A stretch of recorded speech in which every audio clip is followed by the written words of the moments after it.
Hallelujah. യേശുവേ സ്തോത്രം, യേശുവേ നന്ദി.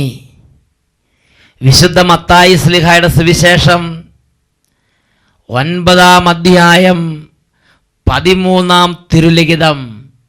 ബലിയല്ല കരുണയാണ് ഞാൻ ആഗ്രഹിക്കുന്നത് എന്നരുളി ചെയ്ത യേശു ക്രിസ്തുവിൻ്റെ ധന്യനാമത്തിൽ നിങ്ങൾക്കേവർക്കും അഭിഷേകാഗ്നി ദൈവവചന ശുശ്രൂഷയിലേക്ക് സ്വാഗതം. ഹല്ലേലൂയ. ഇന്ന് നാം ചിന്തിക്കുന്ന വിഷയം കണ്ണുനീരറിയുന്ന ദൈവം എന്നതിനെക്കുറിച്ചാണ്.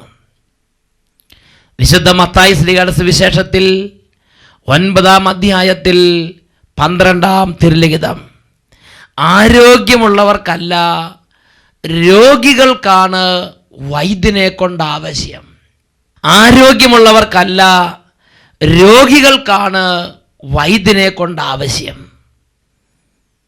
ഹല്ലേലൂയ. പ്രിയപ്പെട്ട ദൈവമക്കളെ, ഇതാ ദൈവം തൊട്ടനുഗ്രഹിക്കുന്ന നിമിഷങ്ങളിലേക്ക് നമ്മൾ പ്രവേശിക്കുകയാണ്. കഴിഞ്ഞ നാളുകളിൽ അഭിഷേകാഗ്നി പ്രോഗ്രാമിൻ്റെ സമയത്ത് കരഞ്ഞ് പ്രാർത്ഥിച്ച നിരവധി വ്യക്തികളുടെ അനുഭവങ്ങൾ നമ്മൾ കേട്ടിട്ടുള്ളതാണ്. ഒരു വ്യക്തിയുടെ അനുഭവം നിങ്ങൾ ശ്രദ്ധയിലേക്ക് കൊണ്ടുവരാം. എൻ്റെ പേര് തോമസ് അറയ്ക്കൽ. പൊന്നങ്കോട് സെൻറ്റ് ആൻ്റണീസ് ഫൊറോന പള്ളിയിൽ നിന്നാണ് ഞാനിത് എഴുതുന്നത്. എനിക്ക് 7 വർഷത്തോളമായി കാലുകളിൽ മുട്ടിനു താഴെ കാൽപ്പത്തിക്ക് മുകളിൽ ചൊറിഞ്ഞു പൊട്ടി കറുത്ത് ഇരിക്കുന്ന ഒരു രോഗത്തിൻ്റെ പീഡയുണ്ടായിരുന്നു. ഇതിനുവേണ്ടി ഞാൻ ഒരുപാട് ചികിത്സാവിധികൾ അവലംബിച്ചിട്ടുണ്ട്. ആയുർവേദവും അലോപ്പതിയും ഹോമിയോ ചികിത്സകളും 7 വർഷത്തോളം എൻ്റെ ശരീരത്തിൽ ഞാൻ ചെയ്തുകൊണ്ടിരുന്നു. എന്നാൽ എൻ്റെ ശരീരത്തിൽ രോഗം മൂർച്ഛിച്ചു കൊണ്ടിരുന്നു. ഇതെന്നെ വല്ലാതെ തകർത്തു. കുടുംബത്തിലും എനിക്കും മാനസികമായി ഇത് വലിയ ബുദ്ധിമുട്ടുണ്ടാക്കി. അങ്ങനെ ഇരിക്കുമ്പോൾ 6 മാസങ്ങൾക്ക് മുമ്പ് ഒരു ദിവസം ഷാലോം TV-യിൽ അഭിഷേകാഗ്നി പ്രോഗ്രാം വീട്ടിൽ എല്ലാവരും കാണുവാനിടയായി. അപ്പോൾ എൻ്റെ കാലിലെ വീർത്ത് പൊട്ടി ചൊറിഞ്ഞു പൊട്ടുന്ന അവസ്ഥ പൂർവാധികം മൂർച്ഛിച്ചിരിക്കുകയായിരുന്നു. ഞങ്ങളെല്ലാവരും കൂടി ഏക മനസ്സോടെ യേശുവിൻ്റെ പരിശുദ്ധ നാമത്തെ വിളിച്ച് കരഞ്ഞു പ്രാർത്ഥിച്ചു. അത്ഭുതമെന്ന് പറയട്ടെ, അന്ന് രാത്രിയോടുകൂടെ എൻ്റെ കാലിലെ രോഗം എൻ്റെ ശരീരത്തിൽ നിന്ന് വിട്ടുപോയി. പിന്നീട് ഇന്ന് വരെ ആ രോഗം എന്നെ അലട്ടിയിട്ടില്ല. യേശു ക്രിസ്തുവിൻ്റെ നാമത്തെ ഞാൻ മഹത്വപ്പെടുത്തുന്നു. പാലക്കാട് രൂപതയിലുള്ള താവളം സഗിയോൻ ധ്യാന കേന്ദ്രത്തിൻ്റെ അടുത്തുള്ള പൊന്നങ്കോട് ഫൊറോന പള്ളിയിൽ നിന്ന് ആ ദൈവപൈതൃക അനുഭവം സാക്ഷ്യപ്പെടുത്തുകയാണ്. പ്രിയപ്പെട്ട സഹോദരങ്ങളെ, 2 കരങ്ങൾ ഉയർത്തി കർത്താവിൻ്റെ സന്നിധിയിൽ സമയം നമുക്ക് പ്രാർത്ഥിക്കാം. എല്ലാവരും കരങ്ങൾ ഉയർത്തി സ്തുതിക്കട്ടെ. ദൈവത്തിൻ്റെ ശക്തി ഓരോ കുടുംബങ്ങളിലേക്ക് ഇടപെടുകയാണ്. ഓരോ മനസ്സുകളിലേക്ക് ദൈവത്തിൻ്റെ ശക്തി ഇറങ്ങുകയാണ്. മനസ്സ് തുറന്ന് എല്ലാവരും പ്രാർത്ഥിക്കട്ടെ. Hallelujah, hallelujah, hallelujah, hallelujah. ഓ ദൈവമേ, യെശയ്യാ പ്രവചനത്തിൽ 42-ാം അധ്യായത്തിൽ 5ഉം 6ഉം തിരുലിഖിതങ്ങൾ അവിടുന്ന് പഠിപ്പിച്ചു. ഞാൻ നിന്നെ നീതി സ്ഥാപിക്കാൻ വിളിച്ചു, ഞാൻ നിന്നെ കൈക്ക് പിടിച്ച് നടന്ന് സംരക്ഷിച്ചു. അന്തർക്ക് കാഴ്ച നൽകുന്നതിനും തടവറകളിൽ ഇരിക്കുന്നവരെ കാരാഗൃഹത്തിൽ നിന്നും അന്ധകാരത്തിൽ ഇരിക്കുന്നവർ ഇരുട്ടറയിൽ നിന്നും പുറത്തു കൊണ്ടുവരുന്നതിന് വേണ്ടി ഞാൻ നിന്നെ ജനത്തിന് ഉടമ്പടിയും ജനതകൾക്ക് പ്രകാശവുമായി നൽകിയിരിക്കുന്നു. ഞാനാണ് കർത്താവ്, അതാണ് എൻ്റെ നാമം. ഓ ദൈവമേ, അങ്ങയുടെ നാമത്തിൻ്റെ അത്ഭുത ശക്തി ഇപ്പോൾ വ്യാപരിക്കട്ടെ. അവിടുന്ന് തിരുസഭയ്ക്ക് നൽകിയിരിക്കുന്ന പൗരോഹിത്യത്തിന് അധികാരം ഉപയോഗിച്ച് ഈ കുടുംബങ്ങളിൽ നിന്ന് തിന്മയുടെ ആധിപത്യങ്ങളെ ശാസിച്ച് ബഹിഷ്കരിക്കുന്നു. വിട്ടുമാറി പോവട്ടെ. Hallelujah, hallelujah. യേശുവേ ആരാധന, ആരാധന, ആരാധന. ദൈവമേ, വചനം കേൾക്കുമ്പോൾ ക്ഷീണം, മടുപ്പ്, ഉറക്കം, പൈശാചിക പിടകൾ, ദുർബാധകളുടെ ശല്യങ്ങൾ ഇപ്പോൾ യേശുവിന്റെ നാമത്തിൽ വിട്ടുമാറി പോവട്ടെ. കുടുംബങ്ങൾ വിടുതൽ പ്രാപിക്കട്ടെ.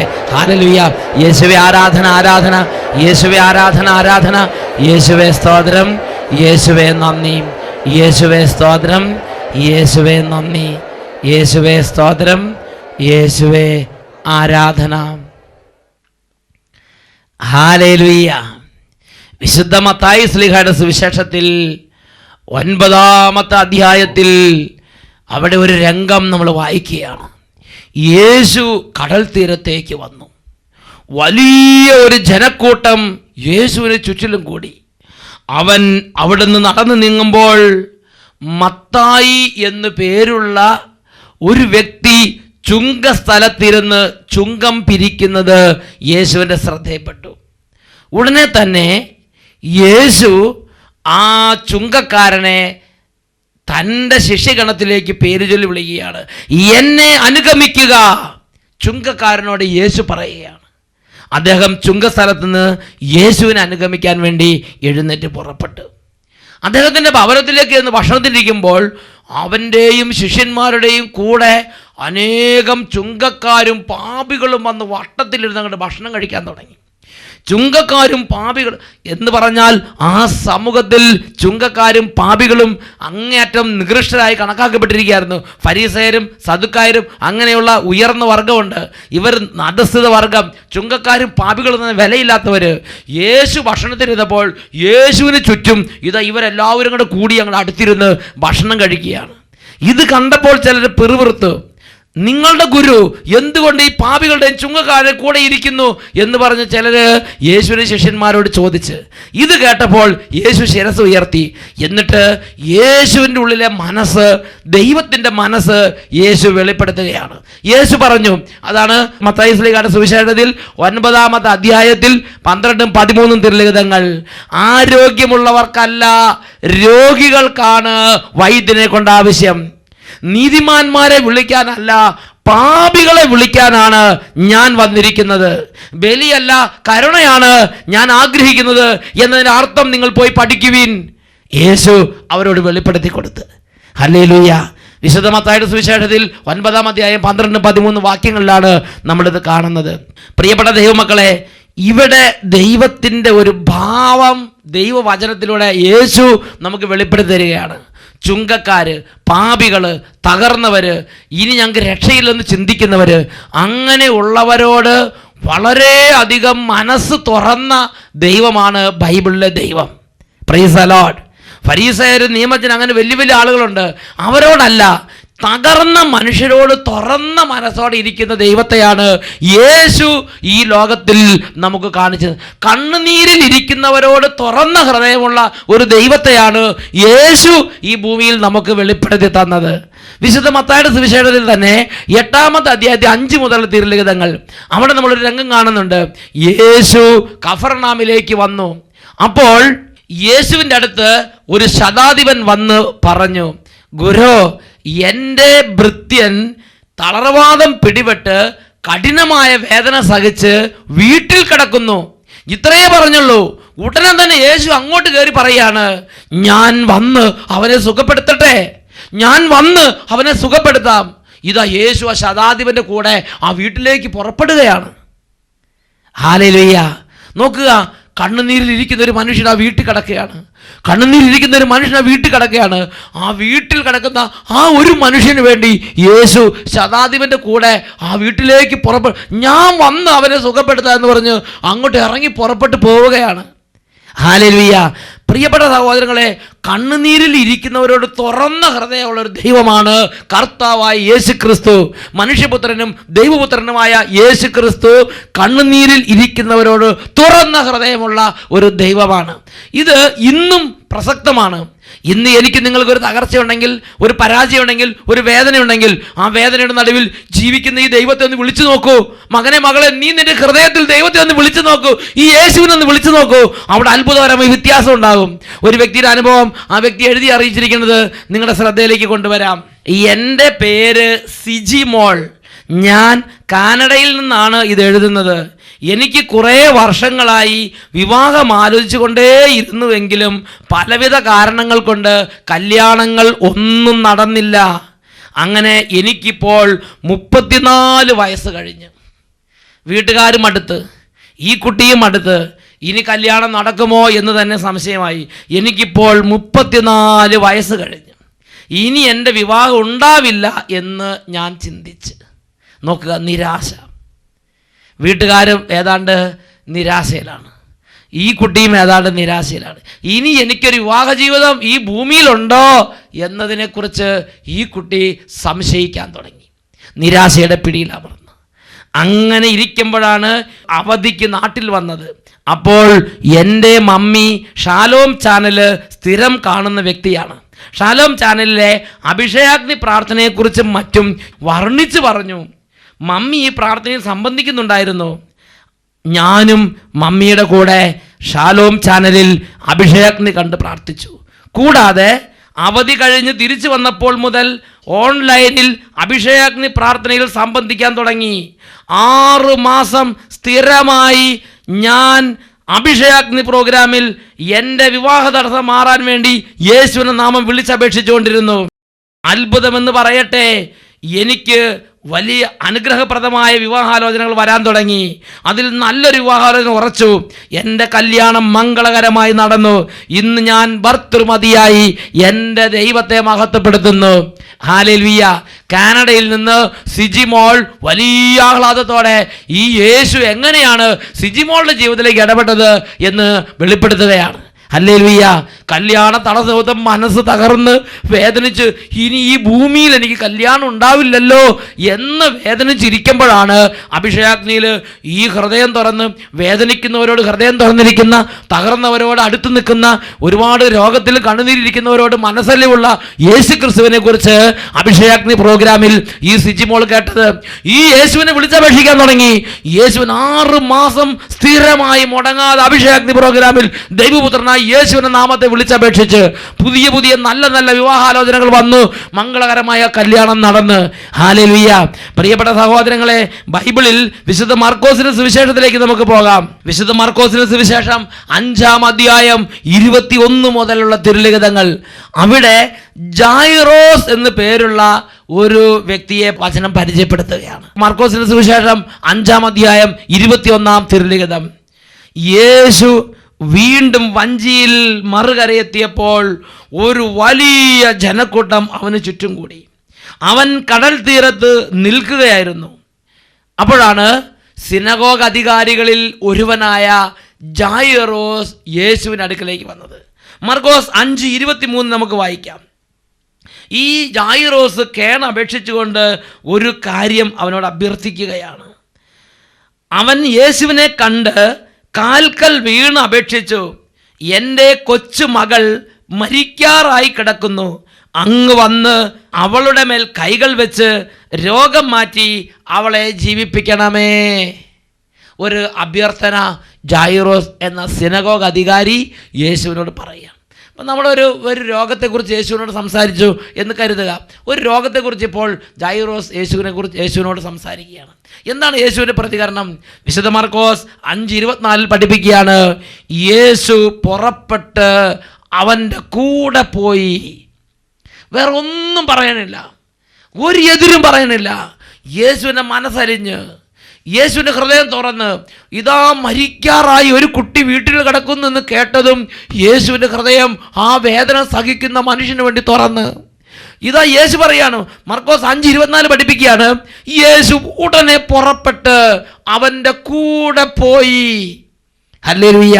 പ്രിയപ്പെട്ട സഹോദരങ്ങളെ, ഇന്ന് ഞാനും നിങ്ങളും ഇതുപോലെ വേദന സഹിച്ച്, അല്ലെങ്കിൽ നമ്മുടെ ആരെങ്കിലും കുടുംബാംഗങ്ങൾ വേദന സഹിച്ച് നരകിക്കുകയാണെങ്കിൽ, ഇന്ന് ഞാനും നിങ്ങളും ഈ അഭിഷേകാഗ്നി പ്രോഗ്രാം കണ്ടുകൊണ്ടിരിക്കുമ്പോൾ, അല്ലെങ്കിൽ ദേവാലയത്തിൽ പോയി, നമ്മുടെ പ്രാർത്ഥനാലയത്തിൽ പോയി, അവനവൻ്റെ പള്ളികളിൽ പോയി കരഞ്ഞ് യേശുവിനെ വിളിച്ച് പ്രാർത്ഥിച്ചാൽ, അവിടെ യേശുവിൻ്റെ നാമത്തിൻ്റെ ശക്തി ഭവനത്തിലേക്ക് പുറപ്പെട്ട് ആ രോഗി കിടക്കുന്ന കിടക്കയിലേക്ക്, ആ തകർന്നിരിക്കുന്ന മനുഷ്യനിരിക്കുന്ന അവസ്ഥകളിലേക്ക് യേശുവിൻ്റെ നാമം വ്യാപരിക്കും എന്നുള്ളത് നിശ്ചയമായ ഒരു സത്യമാണ്.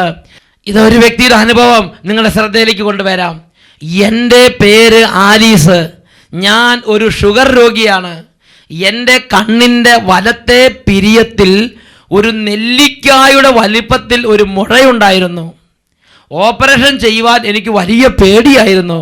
കാരണം ഞാനൊരു ഷുഗർ രോഗിയാണ്. നോക്ക്, ഒരു അമ്മച്ചിയുടെ ഒരു വേദന. ഒരു പാവപ്പെട്ട കുടുംബം, ഒരു മലമ്പ്രദേശം. അവിടെ ഈ അമ്മച്ചി കണ്ണിൻ്റെ മുകളിൽ ഒരു വലിയ നെല്ലിക്കോളം വലുപ്പമുള്ള ഒരു കുരുവുമായിട്ട് അങ്ങനെ ജീവിക്കുകയാണ്. അപ്പോൾ സഹായിക്കാൻ ആരും ഉണ്ടായിരുന്നെങ്കിൽ നേരത്തെ തന്നെ പോയി ഓപ്പറേഷൻ ചെയ്യേണ്ടതായിരുന്നു. അതുമാത്രമല്ല, ഷുഗർ രോഗി ആയതുകൊണ്ട് ഓപ്പറേഷൻ ചെയ്യാൻ പേടിയാണ്. ഇങ്ങനെ ആ ഒരു വേദന സഹിച്ച അങ്ങനെ ആ മലമ്പ്രദേശത്ത് ജീവിക്കുകയാണ്.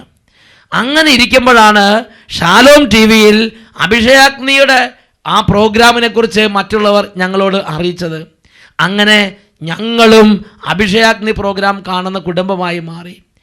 അഭിഷേകത്തിന്റെ സമയത്ത് എൻ്റെ ഈശോയെ, എൻ്റെ ഈ മുഴ മാറ്റി തന്നതിനെ സുഖപ്പെടുത്തണമേ എന്ന് ഞാൻ എൻ്റെ കർത്താവിനോട് നിലവിളിച്ച് പ്രാർത്ഥിച്ചു.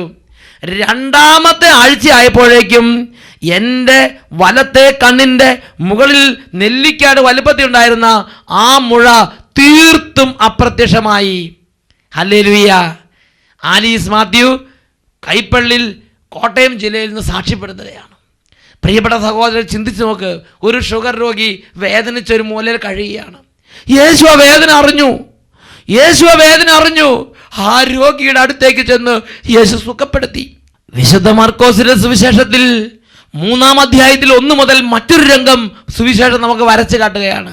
ഒരു സാബത്ത് ദിവസം ഒരു സിനഗോഗിലാണ് ഈ രംഗം അരങ്ങേറുന്നത്. ഇതാ യേശു അവിടെ ഉണ്ട്, കുറേ പേര് അവിടെ സമ്മേളിച്ചിട്ടുണ്ട്. അപ്പോൾ അവിടെ ഫരീസയരും സിനഗോഗ് അധികാരികളും പലരും യേശുവിനെ ഉറ്റുനോക്കിക്കൊണ്ടിരിക്കുകയാണ്. എന്താ കാരണം? അവിടെ കൈ ശോഷിച്ചു പോയൊരു മനുഷ്യൻ, ഒരു പ്രത്യേക സാഹചര്യത്തിൽ ചികിത്സ ലഭിക്കാതെ കൈ ശോഷിച്ചു പോയി ജോലി ചെയ്യാൻ പാടില്ലാത്തൊരു മനുഷ്യൻ അന്ന് യേശുവിൻ്റെ അരികിൽ ആ ശുശ്രൂഷയിൽ പങ്കെടുക്കാൻ വേണ്ടി അവിടെ എത്തിയിട്ടുണ്ട്. ആ മനുഷ്യനെ കണ്ടപ്പോൾ യേശുവിന് മനസ്സലിഞ്ഞു. ആ മനുഷ്യൻ്റെ നേരെ ഹൃദയം തുറന്നു. ആ തകർന്ന മനുഷ്യൻ്റെ കണ്ണുനീരാണ് യേശുവിൻ്റെ മനസ്സിൽ ഇപ്പോൾ നിറഞ്ഞു നിൽക്കുന്നത്. ആ കൈ ശോഷിച്ചു പോയ ആ മനുഷ്യനെ കണ്ടപ്പോൾ യേശു ആ മനുഷ്യനോട് എങ്ങനെ ഇടപെട്ടു? വിശുദ്ധ മാർക്കോസിന്റെ സുവിശേഷം 3-ാമത്തെ അധ്യായം 3 മുതലുള്ള വാക്യങ്ങൾ. കൈ ശോഷിച്ചവനോട് അവൻ പറഞ്ഞു, എഴുന്നേറ്റ് നടുവിലേക്ക് വരൂ. അനന്തരം അവൻ അവരോട് ചോദിച്ചു, സാപത്തിൽ നന്മ ചെയ്യുന്നതോ തിന്മ ചെയ്യുന്നതോ, ജീവൻ രക്ഷിക്കുന്നതോ നശിപ്പിക്കുന്നതോ ഏതാണ് നിയമാനുസൃതം? അവർ മിണ്ടാതിരുന്നേ ഉള്ളൂ. കാരണം അവർ യേശുവിനെ കുറ്റം ആരോപിക്കാൻ വേണ്ടി, എന്തെങ്കിലും പഴുത് കിട്ടാൻ വേണ്ടി നോക്കിയിരിക്കുകയായിരുന്നു. അപ്പോൾ അവരുടെ ഹൃദയ കാഠിന്യത്തിൽ ദുഃഖിതനായി. നോക്ക് യേശുവിൻ്റെ മനസ്സിൻ്റെ വേദന. ഈ കൈ ശോഷിച്ചു പോയ ഈ മനുഷ്യനോട് മനസ്സലിവില്ലാതിരിക്കുന്ന അവിടെയുള്ളവരുടെ ഹൃദയ കാഠിന്യത്തെക്കുറിച്ച് ദുഃഖിച്ചുകൊണ്ട് യേശു ആ കൈ ശോഷിച്ച മനുഷ്യൻ എന്താ പറഞ്ഞത്? വിശുദ്ധ മാർക്കോസിന്റെ സുവിശേഷം 3-ാം അധ്യായം 5-ാം വാക്യം. അവരുടെ ഹൃദയ കാഠിന്യത്തിൽ ദുഃഖിച്ച് അവൻ ക്രോധത്തോടെ നോക്കിക്കൊണ്ട് യേശു അവനോട് പറഞ്ഞു, കൈ നീട്ടുക. അവൻ കൈ നീട്ടി, അത് സുഖപ്പെട്ടു. ഹല്ലേലൂയ. നോക്ക്, ഒരു സാധാരണ ഒരു അന്തരീക്ഷത്തിലെ മനുഷ്യൻ്റെ ധാരണകളിലെ തകിടം മറിച്ചുകൊണ്ട് ഈശോ സാപത്തിൽ പോലും രോഗം സുഖപ്പെടുത്തി തകർന്ന മനുഷ്യരോടുള്ള തൻ്റെ ഹൃദയത്തിൻ്റെ തുറവി ഈശോ പ്രകാശിപ്പിക്കുകയാണ്. എന്താണ് യേശുവിൻ്റെ മനസ്സ്? രോഗികളോടും തളർന്നവരോടും തകർന്നവരോടും കണ്ണുനീരിരിക്കുന്നവരോടും എന്താണ് യേശുവിൻ്റെ മനസ്സെന്ന് വിശുദ്ധ മാർക്കോസിന്റെ സുവിശേഷത്തിൽ 1-ാം അധ്യായം 40-42 വാക്യങ്ങളിൽ രേഖപ്പെടുത്തപ്പെട്ടിട്ടുണ്ട്. ഒരു കുഷ്ഠരോഗി അവൻ്റെ അടുത്ത് വന്ന് മുട്ടുകുത്തി അപേക്ഷിച്ചു, കർത്താവേ, അങ്ങേക്ക് മനസ്സുണ്ടെങ്കിൽ എന്നെ ശുദ്ധനാക്കാൻ കഴിയും. അവൻ കരുണ തോന്നി കൈ നീട്ടി അവനെ സ്പർശിച്ചുകൊണ്ട് പറഞ്ഞു, എനിക്ക് മനസ്സുണ്ട്, നിനക്ക് ശുദ്ധി ഉണ്ടാകട്ടെ. തൽക്ഷണം അവൻ്റെ കുഷ്ഠരോഗം അവനെ വിട്ടുപോയി. എനിക്ക് മനസ്സുണ്ട്, നിനക്ക് ശുദ്ധി ഉണ്ടാകട്ടെ. അപ്പോൾ ശുദ്ധിയില്ലാത്ത കുഷ്ഠരോഗിയായി ഈ മനുഷ്യനെ കുറിച്ചുള്ള യേശുവിൻ്റെ മനസ്സെന്താ? കരുണ തോന്നിയിട്ട് എനിക്ക് മനസ്സുണ്ട്, നീ ശുദ്ധി പ്രാപിക്കൂ. ഇതാണ് യേശുവിൻ്റെ മനസ്സ്.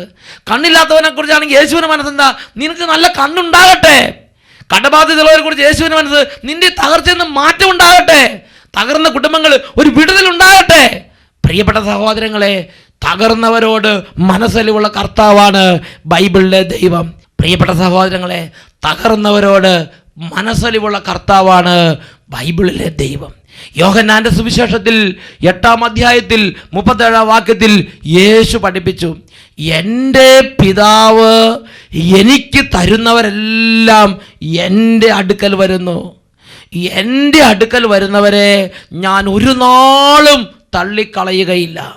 അതുപോലെ യേശുവിൻ്റെ മനസ്സ് അവരോട് തുറന്നിരിക്കുകയാണ്. പ്രിയ ദൈവ പൈതലേ, ഇന്ന് അനേകം വ്യക്തികൾക്കൊരു ധാരണയുണ്ട്, എന്തിനാണ് ഇങ്ങനെ ജനങ്ങളെല്ലാം കൂടി അങ്ങോട്ട് ഓടുന്നത് ഇങ്ങോട്ട് ഓടുന്നത്? എന്താ ഈ വീട്ടിൽ ദൈവം ഇല്ലേ? എന്താ ഈ പള്ളി ദൈവം ഇല്ലേ? ഇവരെല്ലാം കൂടി രോഗശാന്തിക്ക് വേണ്ടി ഓടുകയാണല്ലോ. ഇതെല്ലാം കൂടി എന്തിനാ പോണത്? അവനവൻ്റെ കാര്യങ്ങൾ നടത്താൻ വേണ്ടി പോവുകയല്ലേ? പ്രിയപ്പെട്ട സഹോദരങ്ങളെ, ചിന്തിക്കണം. ഒരു വേദന ഇരിക്കുന്ന മനുഷ്യന് അവൻ്റെ വേദന വലിയൊരു പ്രശ്നം തന്നെയാണ്. രോഗത്തിരിക്കുന്ന മനുഷ്യന് അവൻ്റെ രോഗം ഒരു വലിയ പ്രശ്നം തന്നെയാണ്. കടബാധിതരിക്കുന്ന മനുഷ്യന് അവൻ്റെ കടബാധ്യത ഒരു വലിയ പ്രശ്നം തന്നെയാണ്. ആ കടബാധ്യതയുമായി അവനൊരു മന്ത്രവാദിയുടെ അടുത്തേക്ക് പോകുന്നതിനേക്കാൾ അവൻ യേശുക്രിസ്തുവിന്റെ അടുത്തേക്ക് പോകുന്നതല്ലേ ശ്രേഷ്ഠമായ സംഗതി? ആ ഒരു തകർച്ചയുമായി അവനൊരു ദുർശക്തിയുടെ അടുത്തേക്ക് പോകുന്നതിനേക്കാൾ അവൻ ദൈവപുത്രനായി യേശുവിൻ്റെ അടുത്തേക്ക് പോകുന്നതല്ലേ ശ്രേഷ്ഠമായ സംഗതി? അതിനെക്കുറിച്ച് ഞാൻ നിങ്ങൾ സന്തോഷിക്കുകയല്ലേ വേണ്ടത്? അതിനെക്കുറിച്ച് ഞാൻ നിങ്ങൾ ആനന്ദിക്കുകയല്ലേ വേണ്ടത്? യേശു ക്രിസ്തുവിൻ്റെ കാലത്ത് യേശു ക്രിസ്തുവിൻ്റെ അരികിൽ വന്നവരോടെല്ലാം യേശു മനസ്സലിവുള്ളവനായിരുന്നു. ഹല്ലേലൂയ. ഇന്നും അങ്ങനെ തന്നെ, ഇന്നും അങ്ങനെ തന്നെ, ഇന്നും അങ്ങനെ തന്നെ. Price the Lord.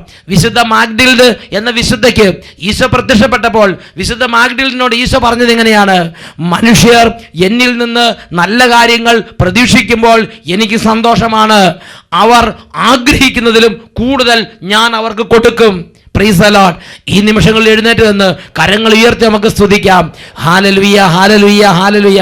ഓ ദൈവമേ, ഈ കാലഘട്ടത്തിൽ ഈ സമൂഹത്തിൽ യേശു ക്രിസ്തുവുമായുള്ള അഭേദ്യമായ ബന്ധത്തിൽ നിന്ന്, യേശുവിനോടുള്ള ആ വൈകാരിക അടുപ്പത്തിൽ നിന്ന് ഏതെങ്കിലും അകലമാളെയോ സാത്താൻ അടർത്തി മാറ്റിയിട്ടുണ്ടെങ്കിൽ കർത്താവായ യേശുവിന്റെ അത്ഭുത നാമശക്തിയാൽ സാത്താന്യ ശക്തികൾ ഇപ്പോൾ വിട്ടുമാറി പോകട്ടെ.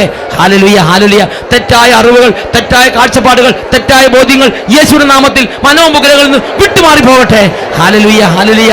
അധ്വാനിക്കുന്നവരും ഭാരം വഹിക്കുന്നവരും എൻ്റെ അടുക്കൽ വരുവിൻ, ഞാൻ അവരെ ആശ്വസിപ്പിക്കുക എന്ന് പറഞ്ഞ യേശുവിന്റെ ആത്മാവിനെ കുറിച്ച് തിരിച്ചറിയുവാൻ തക്കവണ്ണം ഹൃദയങ്ങൾ തുറക്കപ്പെടട്ടെ. Hallelujah, hallelujah. യേശുവേ ആരാധന, ആരാധന. യേശുവേ ആരാധന, ആരാധന. യേശുവേ ആരാധന, ആരാധന. യേശുവേ ആരാധന. യേശുവേ സ്തോത്രം. യേശുവേ നന്ദി. യേശുവേ സ്തോത്രം. യേശുവേ ആരാധന. ഹല്ലേലൂയ. വിശുദ്ധ മത്തായിയുടെ സുവിശേഷം 11-ാം അധ്യായം 26-ാം തിരുലിഖിതം.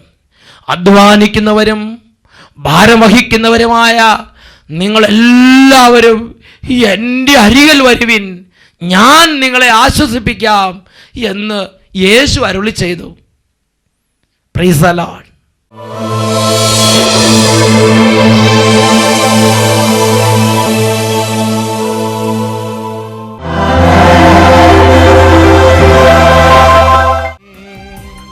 വിശുദ്ധ മത്തായിയുടെ സുവിശേഷം 18-ാം അധ്യായം 18-ാം തിരുലിഖിതം. നിങ്ങൾ ഭൂമിയിൽ ബന്ധിക്കുന്നതെല്ലാം സ്വർഗത്തിലും ബന്ധിക്കപ്പെട്ടിരിക്കും, നിങ്ങൾ ഭൂമിയിൽ അഴിക്കുന്നതെല്ലാം സ്വർഗത്തിലും അഴിക്കപ്പെട്ടിരിക്കും. ഈ നിമിഷങ്ങളിൽ രണ്ട് കരങ്ങളും കർത്താവിൻ്റെ സന്നിധിയിലേക്ക് ഉയർത്തി നമ്മുടെ കുടുംബത്തിൽ നിന്നും ജീവിതത്തിൽ നിന്നും ഓരോ തരത്തിലുള്ള ഉപദ്രവങ്ങൾ വിട്ടുപോകാൻ വേണ്ടി ആഗ്രഹിക്കാം. രണ്ട് കരങ്ങൾ ഉയർത്തി ഓരോ കുടുംബാംഗങ്ങളും അനുഭവിക്കുന്ന ബുദ്ധിമുട്ട് എന്താണോ, ഇപ്പോൾ അനുഭവിച്ചുകൊണ്ടിരിക്കുന്ന തടസ്സങ്ങൾ എന്താണോ, വേദനകൾ എന്താണോ, ആ അന്ധകാരത്തിലേക്കും കണ്ണുനീരിലേക്കും തകർച്ചകളിലേക്കും ദൈവശക്തി വ്യാപരിക്കാൻ ആഗ്രഹിച്ച് യേശുവിന്റെ നാമത്തെ വിളിച്ച് സ്തുതിക്കട്ടെ. Hallelujah, hallelujah, hallelujah. ഓ ദൈവമേ, ഉന്നതങ്ങളിൽ നിന്നുള്ള ശക്തി ഇടിമിന്നൽ പോലെ വ്യാപരിക്കട്ടെ. ദൈവമേ, ആകാശം ചായിച്ചിറങ്ങി വരണമേ. യേശയ്യ 64-ാം അധ്യായം 1-ാം വാക്യം. കർത്താവേ, ആകാശം പിളർന്ന് ഇറങ്ങി വരണമേ. ഇപ്പോൾ ഈ കുടുംബങ്ങളിൽ കാലങ്ങളായി അനുഭവിച്ചുകൊണ്ടിരിക്കുന്ന ഓരോ കണ്ണുനീരിലേക്ക് അങ്ങയുടെ കരുണ വ്യാപരിക്കട്ടെ. കർത്താവേ, രോഗികൾ ഇപ്പോൾ യേശുവിന്റെ നാമത്തിൽ സൗഖ്യം പ്രാപിക്കട്ടെ. രോഗക്കിടക്ക് ഇവിടെ ചാടി എഴുന്നേൽക്കട്ടെ. ഓ ദൈവമേ, ബാലികാബാലന്മാരെയും കുഞ്ഞുമക്കളെ അവിടുന്ന് സ്പർശിക്കണമേ. കർത്താവേ, തകർന്നുകൊണ്ടിരിക്കുന്ന കുടുംബങ്ങളിൽ നിന്ന് സാമ്പത്തിക തകർച്ചകൾ യേശുനാമത്തിൽ വിട്ടുമാറിപ്പോകട്ടെ. പഠിക്കാൻ കഴിയാത്ത കുട്ടികൾക്ക് പഠന മേഖലയുള്ള ഓരോ ബന്ധനങ്ങളും യേശുനാമത്തിൽ മാറിപ്പോകട്ടെ. കുഞ്ഞുങ്ങളുടെ ബുദ്ധി തെളിഞ്ഞു വരട്ടെ എന്ന് പ്രാർത്ഥിക്കുന്നു. Hallelujah, hallelujah. യേശുവേ ആരാധന, ആരാധന. യേശുവേ ആരാധന, ആരാധന. Hallelujah, hallelujah. യേശുവേ സ്തോത്രം. യേശുവേ നന്ദി.